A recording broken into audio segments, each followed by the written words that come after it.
What do these people have in common? They're all residents of America's 51st state, Poverty, USA.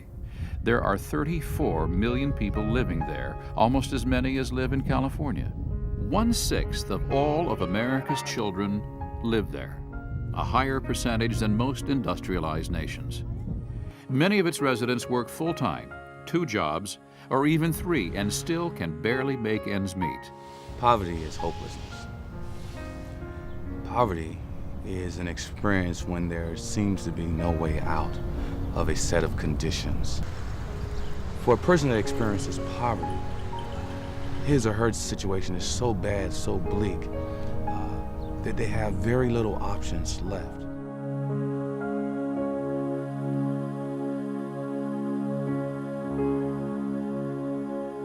There's always been a human impulse to extend a helping hand to the poor, but it is not as common to work with them to overcome poverty for a lifetime. Yet that is a ministry with biblical roots. Jesus' ministry was a ministry in which he moved along and among the people. He didn't ask them where they lived. He didn't ask them what their financial background was. He simply asked them, would they be made whole? If you were blind, he would make them to see. If they were hungry, he would feed them. And so we are compelled to do the same thing. Often these programs are run by small local churches and other groups. Their funds are tight, and crucial support comes from national organizations like the Catholic Campaign for Human Development. Founded in 1970, the campaign has been a leader in developing this kind of innovative self-help program. The campaign has funded more than 4,000 programs over the years, distributing more than $260 million. I think it's important for people in the United States to realize that poverty is right in their own backyards. And that we can solve poverty for a lifetime by getting involved in working with people who are living in poverty to find local solutions, to help them to find opportunities for better jobs with living wages, to help them find ways to improve their local educational institutions so that their children don't have to go through the pain and suffering that they have faced through their lifetimes, and to bring new hope and a new life to communities. One of the most powerful forces in Camden today is Camden Churches Organized for People. CCOP, as it's known, is a community organizing group that seeks to increase the city's quality of life.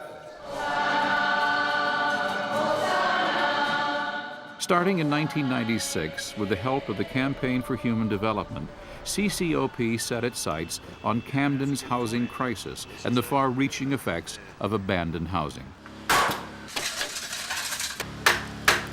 This is their house, their home, and that is a really important sort of social factor of home ownership. It allows us a sense of permanence. Transformations like these show the power of grassroots action and the importance of empowerment in stopping the cycle of poverty.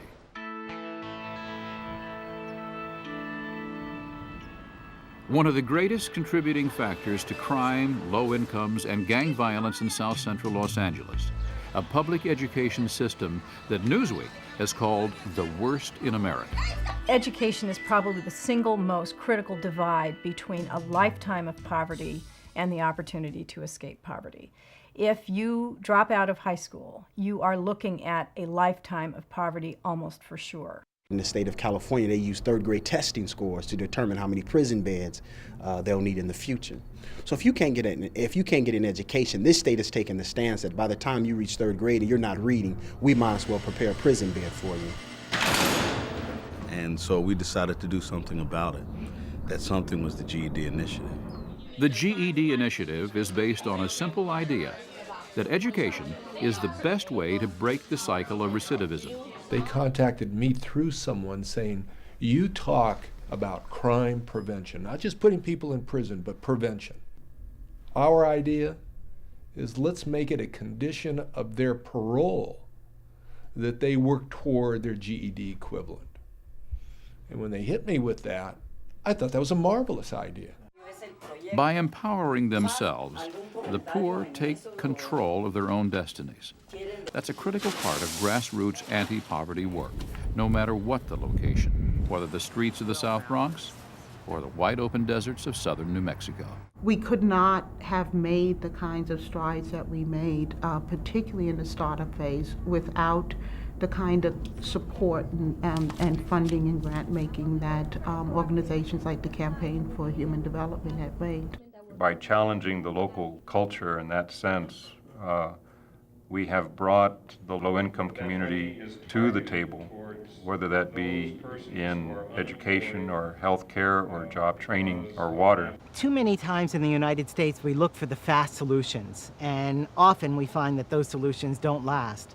The Catholic Campaign for Human Development is not into fast solutions. We're into working and building relationships in local communities to find the long-term solutions. We want to end poverty not just for a day, but for a lifetime. Our job is to make a difference in someone's life, to take them out of the darkness of despair into the light of opportunity and hopefulness.